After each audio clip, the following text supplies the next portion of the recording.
सभी दोस्तों को नमस्कार। स्वागत करता हूं आपका अपने इस चैनल गॉड ऑनलाइन क्लासेस में। दोस्तों आशा करता हूं कि आप लोग अच्छे होंगे। लगातार पिछले काफ़ी 2-3 महीने से आप लोगों के सामने नहीं आ पाया था दोस्तों, उसके लिए माफ़ी चाहूँगा। लेकिन जैसे ही आप लोगों का अब एग्ज़ाम आने वाला है, जैसे कि उत्तराखंड टीईटी का एग्ज़ाम आपका होगा और केंद्रीय शिक्षक पात्रता परीक्षा सीटेट का एग्ज़ाम होगा, तो उसके लिए अब मैं विषयवार आप लोगों के सामने सामाजिक अध्ययन के अंतर्गत अभी मैंने स्टार्ट किया है ये मध्यकालीन भारत का जो इतिहास है, इससे रिलेटेड जो क्वेश्चन आप लोगों के पास एग्जाम में पूछे जाएंगे उस पर मैं लगातार वीडियो आप लोगों के सामने लाऊंगा। सबसे पहले इतिहास लाऊंगा, उसके बाद भूगोल, इसी प्रकार से राजनीति और आपका अर्थशास्त्र के क्वेश्चन भी आप लोगों के सामने आएंगे दोस्तों।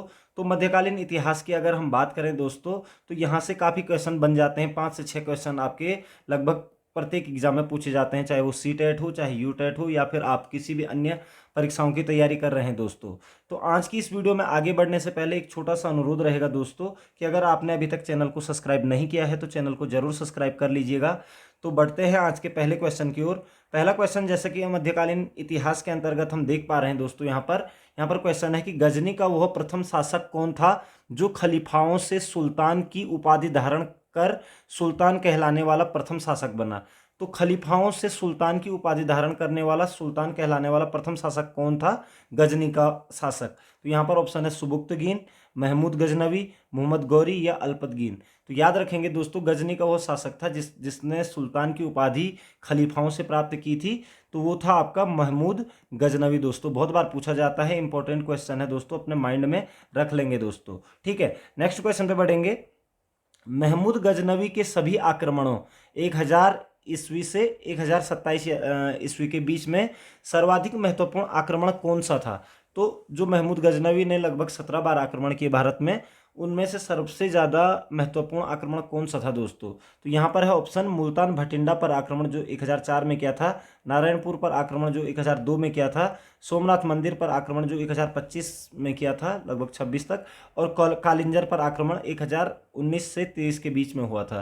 तो याद रखेंगे दोस्तों कि जो महमूद गजनवी का जो सबसे महत्वपूर्ण आक्रमण था वो सोमनाथ मंदिर पर आक्रमण था दोस्तों, जो कि 1025 ईस्वी में किया गया था महमूद गजनवी के द्वारा। और कहा जाता है कि इतना लूट की गई थी कि एक सोमनाथ में एक घोड़ों की लाइन इस तरीके से लगी हुई थी कि गुजरात से लेकर काबुल तक घोड़ों की एक लाइन लग गई थी कि इतना यहाँ से सोना चांदी लूट करके वो ले गए दोस्तों। तो महमूद गजनवी का जो सोमनाथ वाला आक्रमण था वो सबसे ज़्यादा महत्वपूर्ण था, उसमें उसने सबसे ज़्यादा धन ये कह सकते हैं कि लूटा यहाँ से। नेक्स्ट क्वेश्चन पे चलेंगे। महमूद गजनवी के भारत पर आक्रमण का उद्देश्य क्या था? तो महमूद गजनवी के भारत पर आक्रमण का उद्देश्य क्या रहा दोस्तों? इस्लाम का प्रचार, गजनी साम्राज्य का विस्तार, मूर्तियों को तोड़ना एवं मंदिरों को लूटना, मध्य एशिया में एक बड़े साम्राज्य की स्थापना के लिए धन प्राप्त करना। तो याद रखिएगा दोस्तों, जो महमूद गजनवी का भारत पर आक्रमण हुआ था उसमें उसका इस्लाम का प्रचार भी नहीं था, ना ही उसने गजनी साम्राज्य का विस्तार की बात सोची थी, और मूर्तियों को तोड़ना एवं मंदिरों को लूटना भी उतना ज़्यादा उद्देश्यपूर्ण नहीं था उसका। लेकिन उसका जो मुख्य उद्देश्य था वो मध्य एशिया में एक बड़े साम्राज्य की स्थापना के लिए धन प्राप्त करना था दोस्तों। तो ये क्वेश्चन आता है कई बार, तो इसका आंसर ये हो जाएगा दोस्तों कि महमूद गजनवी के भारत पर आक्रमण का उद्देश्य क्या था? मध्य एशिया में एक बड़े साम्राज्य की स्थापना के लिए धन प्राप्त करना दोस्तों। तो रिमेंबर इट, इसको अपने माइंड में रख लेंगे। नेक्स्ट क्वेश्चन पे चलेंगे। महमूद गजनवी के भारत पर आक्रमण के समय भारत आए विद्वान अल बरूनी ने किस महत्वपूर्ण ग्रंथ की रचना की थी? महमूद गजनवी के साथ एक विद्वान आए थे अल बरूनी, और उन्होंने किस ग्रंथ की रचना की थी? ये क्वेश्चन में बहुत बार पूछा जाता है दोस्तों। ठीक है, तो यहाँ पर देखिए, किताबुल खिराज, किताबुल हिंद, किताबुल रिहला या इनमें से सभी। तो याद रखेंगे दोस्तों, जो अल बरूनी ने जो पुस्तक लिखी थी उसका नाम है किताबुल हिंद, यानी कि तहकीक ए हिंद भी इसका नाम है। ठीक है, और किताबुल हिंद भी इसे कहा जाता है। तो किताबुल हिंद या फिर तहकीक ए हिंद पुस्तक किसने लिखी है? तो आप कहेंगे अल बरूनी ने लिखी है। तो किताबुल हिंद लिखी है अल बरूनी ने दोस्तों, याद रखिएगा। नेक्स्ट क्वेश्चन पे चलते हैं। दिल्ली सल्तनत की दरबारी भाषा थी, बहुत बार पूछा जाता है क्वेश्चन में, यू टेट में तो ज़्यादा पूछा जाता है कि दिल्ली सल्तनत की जो दरबारी भाषा थी वो क्या थी? यहाँ पर ऑप्शन है उर्दू, फारसी, हिंदी या अरबी। तो याद रखेंगे दोस्तों, जो दिल्ली सल्तनत की जो दरबारी भाषा थी वो थी आपकी फारसी दोस्तों। ठीक है, फारसी भाषा का प्रयोग किया जाता था दिल्ली सल्तनत के दरबार में। ठीक है, नेक्स्ट क्वेश्चन पे चलते हैं। आगरा नगर की स्थापना किसके द्वारा की गई थी? तो आगरा नगर जो कि जहाँ पर कि ताजमहल है आज, आगरा नगर की स्थापना किसके द्वारा की गई थी? यहाँ पर ऑप्शन है फिरोज तुगलक, महमूद बिन तुगलक, अलाउद्दीन खिलजी या सिकंदर लोदी। तो याद रखेंगे दोस्तों, आगरा जो नगर की स्थापना की गई थी वो सिकंदर लोदी के द्वारा की गई थी 1504 ईस्वी में। दोस्तों याद रखेंगे 1504 ईस्वी में सिकंदर लोदी ने आगरा नगर की स्थापना की थी। लोदी वंश का एक शासक था सिकंदर लोदी, जिसने कि गजिस सिकंदरी करके भी एक भूमि पैमाना बनाया था दोस्तों। तो आगरा नगर की स्थापना आपका सिकंदर लोदी ने की थी दोस्तों। अगर आपको वीडियो पसंद आ रही है दोस्तों तो ज़रूर लाइक कीजिएगा, और अपने जो साथी हैं जिनको तैयारी कर रहे हैं जो लोग, तो उनके साथ शेयर भी जरूर कीजिएगा दोस्तों। नेक्स्ट क्वेश्चन पे चलते हैं।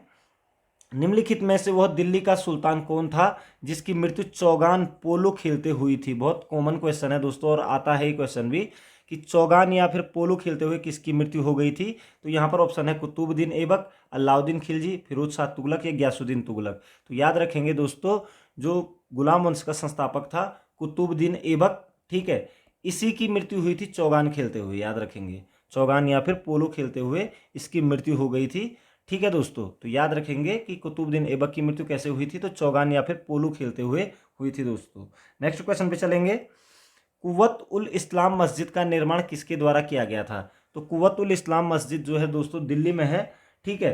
कुव्वत उल इस्लाम मस्जिद का जो निर्माण किसके द्वारा किया गया था? यहाँ पर है कुतुबुद्दीन ऐबक, अलाउद्दीन खिलजी, इल्तुतमिश या मोहम्मद आदिल शाह। तो याद रखेंगे दोस्तों, जो निर्माण करवाया गया था वो कराया गया था आपका कुतुबुद्दीन ऐबक के द्वारा। याद रखेंगे निर्माण कराया गया था, जबकि इसको पूर्ण कराया गया था इल्तुतमिश के द्वारा।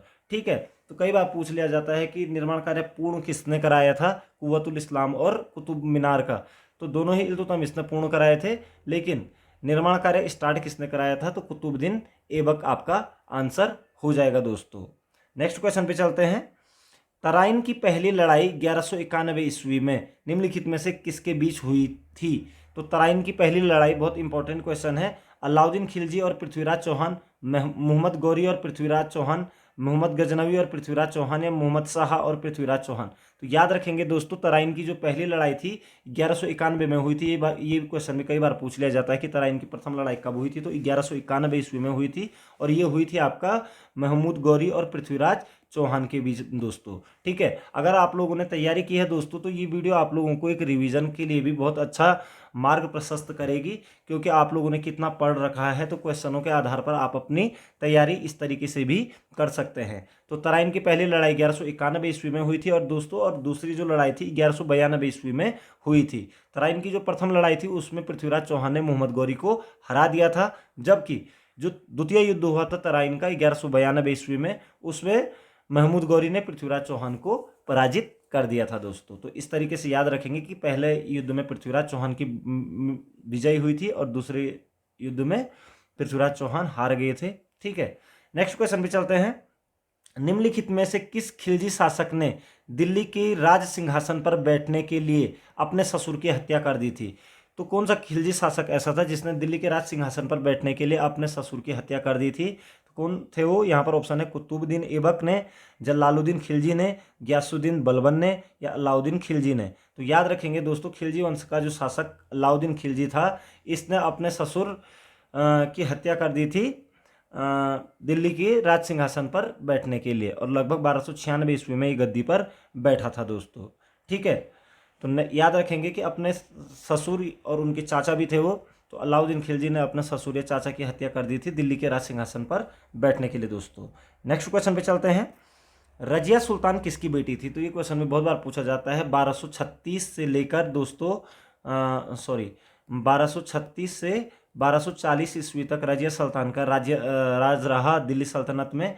तो ये किसकी बेटी थी? और प्रथम महिला भी थी ये दिल्ली सल्तनत में राज्य करने वाली। ठीक है, तो रजिया सुल्तान किसकी बेटी थी? तो यहाँ पर ऑप्शन है इल्तुतमिश की, कुतुबुद्दीन ऐबक की, नसीरुद्दीन की या बलबन की। तो याद रखेंगे दोस्तों, इल्तुतमिश की बेटी थी रजिया सुल्तान। इल्तुतमिश जिन्होंने की इक्ता प्रथा चलाई थी, ठीक है, और काफ़ी सारे काम किए थे। तो रजिया सुल्तान किसकी बेटी थी? इल्तुतमिश की बेटी थी, और 1236 से 1240 यानी कि 4 साल तक इन्होंने दिल्ली सल्तनत में राज किया था दोस्तों। नेक्स्ट क्वेश्चन पे चलेंगे। मोहम्मद गौरी विजित प्रदेशों की देखभाल के लिए निम्नलिखित में से किस विश्वसनीय जनरल को छोड़कर गया था? तो मोहम्मद गौरी विजित प्रदेशों की देखभाल के लिए किस आदमी को छोड़कर के गया था? नासिरुद्दीन, इल्तुतमिश, कुतुबुद्दीन ऐबक या मलिक काफूर? तो याद रखेंगे दोस्तों, जो कुतुबुद्दीन ऐबक था उसका गुलाम भी था वो, ठीक है, और गवर्नर भी था। तो कुतुबुद्दीन ऐबक को अपने विजित प्रदेशों को छोड़ करके गया था मोहम्मद गौरी दोस्तों, याद रखेंगे। और इसी मोहम्मद कुतुबुद्दीन ऐबक ने यहाँ पर गुलाम वंश की स्थापना की थी 1206 ईस्वी में दोस्तों, तो याद रखेंगे, ठीक है। तो 1206 में आपका 1206 से 1290 ईस्वी तक चला आपका गुलाम वंश, उसके बाद खिलजी वंश शुरू हो गया था। तो मोहम्मद गौरी किसे छोड़ के गया था? तो कुतुबुद्दीन ऐबक को छोड़ करके गया था दोस्तों, ठीक है। नेक्स्ट क्वेश्चन पे चलते हैं। किसके शासनकाल में सबसे अधिक मंगोल आक्रमण हुए? ठीक है, यद्यपि दोस्तों भारत में टोटल कुल 6 बार मंगोलों ने आक्रमण किया, ठीक है। तो सबसे ज़्यादा किसके टाइम, और पहला जो आक्रमण हुआ था दोस्तों याद रखना, वो इल्तुतमिश के टाइम पे हुआ था। इल्तुतमिश के टाइम पे पहला मंगोल आक्रमण हुआ था। लेकिन जो सबसे ज़्यादा बार मंगोल आक्रमण हुए थे दोस्तों, याद रखेंगे आप, अलाउद्दीन खिलजी के टाइम पर हुए थे। और अलाउद्दीन खिलजी ने मंगोलों के आक्रमण को असफल भी किया था दोस्तों। तो अलाउद्दीन खिलजी के टाइम पर ही सबसे ज़्यादा मंगोल आक्रमण हुए थे दोस्तों, याद रखेंगे। और कितनी बार किया था मंगोलों ने भारत पर आक्रमण? लगभग 6 बार किया था दोस्तों, ठीक है। नेक्स्ट क्वेश्चन पे चलते हैं। तराइन के द्वितीय युद्ध में किसने किसको पराजित किया? अभी ये क्वेश्चन पर मैं चर्चा कर चुका हूं, आपको पता होना चाहिए दोस्तों कि तराइन का जो द्वितीय युद्ध था वो 1192 ईस्वी में हुआ था।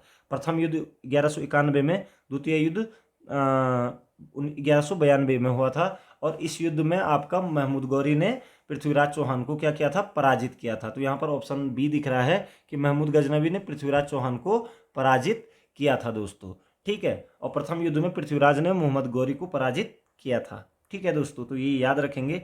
नेक्स्ट क्वेश्चन पे चलते हैं। सन 1329 और 30 के बीच किसने तांबे के सिक्के के रूप में प्रमाण स्वरूप मुद्रा, सांकेतिक मुद्रा, टोकन करेंसी प्रचलित की? यानी कि सांकेतिक मुद्रा को सबसे पहले किसने चलाया था? दिल्ली सल्तनत के अंतर्गत, ठीक है, लगभग 1329-30 में। अगर आपने दिल्ली सल्तनत पढ़ी होगी तो आपको एकदम से माइंड में आ जाएगा दोस्तों। तो 1329-30 में सबसे पहले तांबे के सिक्के के रूप में परिणाम स्वरूप सांकेतिक मुद्रा किसने चलाई थी? तो यहाँ पर ऑप्शन है अलाउद्दीन खिलजी, गयासुद्दीन तुगलक, मोहम्मद बिन तुगलक या फिरोज तुगलक। याद रखेंगे दोस्तों, मोहम्मद बिन तुगलक, MBT इनको कहा जाता है। मोहम्मद बिन तुगलक ने सबसे पहले सांकेतिक मुद्रा का प्रयोग किया था, क्योंकि सोना चांदी का अकाल पड़ गया था, इसलिए उन्हें सांकेतिक मुद्रा का प्रचलन करना पड़ा, जो उनका असफल पॉइंट रहा था दोस्तों, ठीक है। तो सांकेतिक मुद्रा मोहम्मद बिन तुगलक के द्वारा चलाई गई थी दोस्तों, ठीक है। नेक्स्ट क्वेश्चन पे चलते हैं। दिल्ली के किस सुल्तान को इतिहासकारों ने विरोधों का मिश्रण बताया है? तो दिल्ली के किस सुल्तान को विरोधों का मिश्रण बताया है? यहाँ पर ऑप्शन है बलबन, अलाउद्दीन खिलजी, मोहम्मद बिन तुगलक या इब्राहिम लोदी। तो बहुत बार पूछा जाता है दोस्तों, तो मोहम्मद बिन तुगलक को विरोधों का मिश्रण या फिर पागल बादशाह के नाम से या सन की बादशाह के नाम से भी जाना जाता है। साथ ही साथ जब इनकी मृत्यु हुई थी तो बर्नी ने कहा था दोस्तों कि प्रजा को राजा से और राजा को प्रजा से मुक्ति मिल गई है। सम्राट की मृत्यु होने पर प्रजा को राजा और राजा को प्रजा से मुक्ति मिल गई है, क्योंकि मोहम्मद बिन तुगलक ने जितने भी फरमान जारी किए होंगे दोस्तों वो सारे ही सारे क्या हुए?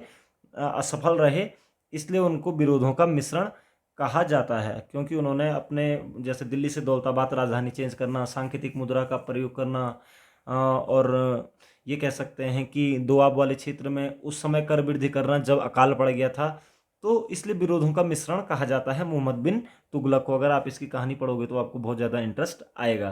तो विरोधों का मिश्रण मोहम्मद बिन तुगलक को कहा जाता है दिल्ली सल्तनत के अंतर्गत। नेक्स्ट क्वेश्चन पे चलेंगे।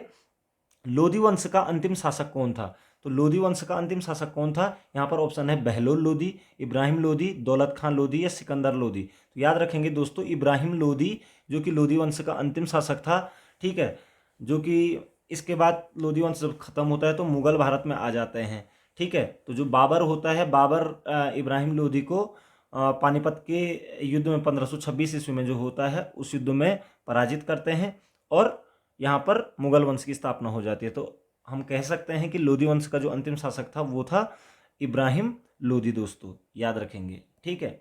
नेक्स्ट क्वेश्चन पे चलेंगे। इनाम भूमि किसे दिया जाता था? दिल्ली सल्तनत में इनाम भूमि किसे दिया जाता था? यहाँ पर ऑप्शन है विद्वान और धार्मिक व्यक्ति, मनसबदार, पैतृक राजस्व संग्राहक या कुलीन को। तो याद रखना दोस्तों, इनाम जो भूमि दी जाती थी वो दी जाती थी जो मुस्लिम विद्वान और जो धार्मिक टाइप के व्यक्ति होते थे उनको ही दिया जाता था। तो विद्वान एवं धार्मिक व्यक्ति को इनाम भूमि दी जाती थी दोस्तों। ठीक है, तो इनाम भूमि विद्वान और धार्मिक व्यक्तियों को दिया जाता था दिल्ली सल्तनत के अंतर्गत। इंपॉर्टेंट क्वेश्चन है दोस्तों, ठीक है, याद रखेंगे आप लोग। नेक्स्ट क्वेश्चन पे चलेंगे। उत्तरी भारत की प्रथम मुस्लिम महिला शासक, दिल्ली पर राज करने वाली प्रथम महिला शासक कौन थी? तो इसके बारे में मैं चर्चा कर चुका हूं दोस्तों, रजिया सुल्तान 1236 ईस्वी से 40 तक दोस्तों, याद रखेंगे। ठीक है, नेक्स्ट क्वेश्चन पे चलते हैं। दिल्ली के प्रथम सुल्तान कौन थे जिन्होंने दक्षिण भारत को पराजित करने का प्रयास किया था? तो दक्षिण भारत को पराजित करने का जिन्होंने प्रयास किया था दिल्ली के वो शासक कौन थे? तो यहाँ पर ऑप्शन है कुतुबुद्दीन ऐबक, नसीरुद्दीन खुसरो शाह, अलाउद्दीन खिलजी या जलालुद्दीन फिरोज। तो अलाउद्दीन खिलजी ने लगभग 1304 ईस्वी में दक्षिण भारत पर आक्रमण किया था और लगभग तेलंगाना में पर आक्रमण किया था दोस्तों, यहाँ पर उन्होंने सबसे पहले। ठीक है, तो अलाउद्दीन खिलजी याद रखेंगे दोस्तों। ठीक है, तो दक्षिण भारत पर पराजित करने का जो प्रयास किया गया था वो अलाउद्दीन खिलजी के द्वारा किया गया था दोस्तों। ठीक है, नेक्स्ट क्वेश्चन पे चलते हैं। यात्री इब्न बतूता कहाँ से आया था? तो यात्री इब्न बतूता आपको पता होना चाहिए दोस्तों, ये दिल्ली सल्तनत में तुगलक वंश में मोहम्मद बिन तुगलक के टाइम पर भारत आया था दोस्तों। ठीक है, तो ये किस देश से आया था? तो यहाँ पर ऑप्शन है मोरक्को, फारस, तुर्की या मध्य एशिया। तो इब्न बतूता जो दोस्तों आया था वो आया था मोरक्को से। मोरक्को अफ्रीकन कंट्री है। ठीक है, तो इब्न बतूता किस देश के रहने वाले हैं? तो मोरक्को, और मोरक्को अफ्रीका कंट्री है। और इसी इब्न बतूता ने जो तुगलक वंश का जो शासनकाल था उसके ऊपर एक पुस्तक लिखी थी जिसका नाम था रेहला।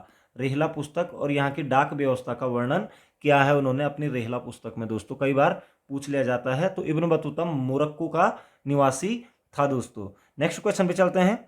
भारत पर प्रथम तुर्क आक्रमण करने वाला था, तो प्रथम तुर्क आक्रमणकारी कौन था? यहाँ पर ऑप्शन है महमूद गजनवी, मोहम्मद गौरी, चंगेज खां या तैमूर लंग।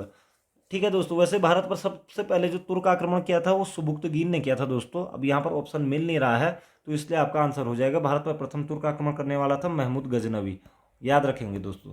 ठीक है, महमूद गजनवी तुर्क मुस्लिम था। ठीक है, जिसने कि भारत पर आक्रमण किया था दोस्तों। नेक्स्ट क्वेश्चन पे चलेंगे। निम्नलिखित में से कौन अपने को बुत सिकन मूर्ति भंजक कहता था? यानी कि मूर्तियों को तोड़ने वाला या बुत सिकन के नाम से किसे जाना जाता है? यहाँ पर ऑप्शन है महमूद गजनवी, मोहम्मद गौरी, कुतुबुद्दीन ऐबक या इनमें से कोई नहीं। तो बुत सिकन यानी कि मूर्ति भंजक जो अपने आप को कहता था वो था दोस्तों आपका महमूद गजनवी दोस्तों। ठीक है, जिसने 1001 से 1027 तक लगभग 17 बार भारत पर आक्रमण किए थे दोस्तों। तो बुत सिकन या मूर्ति भंजक के नाम से जाना जाता है, कई बार पूछ लिया जाता है टीटी एग्जाम में। ठीक है, तो इंपॉर्टेंट क्वेश्चन है दोस्तों। नेक्स्ट क्वेश्चन पे चलता हूं। महमूद गजनवी ने कौन सी उपाधि धारण की थी? तो महमूद गजनवी ने जो उपाधियां धारण की थी इसमें ऑप्शन है यामीन उद दौला, साम्राज्य का दाहिना हाथ, अमीन उल मिल्लत। तो ये दोनों ही उपाधियां धारण की थी दोस्तों उसने, अमीन उल मिल्लत और यामीन उद दौला।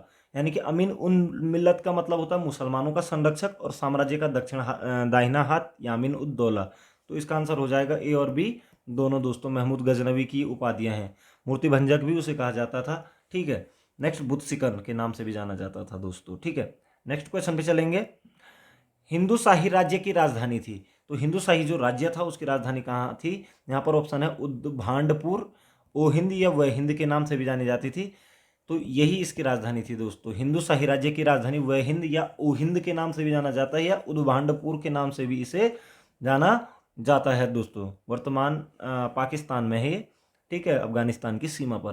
तो हिंदू शाही राज्य की राजधानी थी उद्भांडपुर, ओहिंद या फिर वहिंद के नाम से भी जाना जाता है दोस्तों। नेक्स्ट क्वेश्चन पे चलेंगे।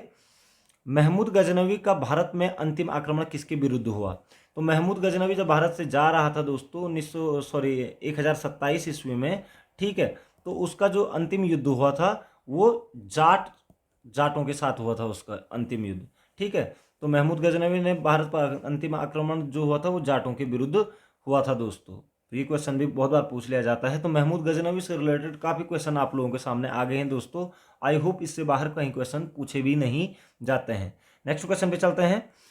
महमूद गजनवी किस वंश का था? तो अब महमूद गजनवी का जो वंश है गजनी का रहने वाला था दोस्तों महमूद गजनवी।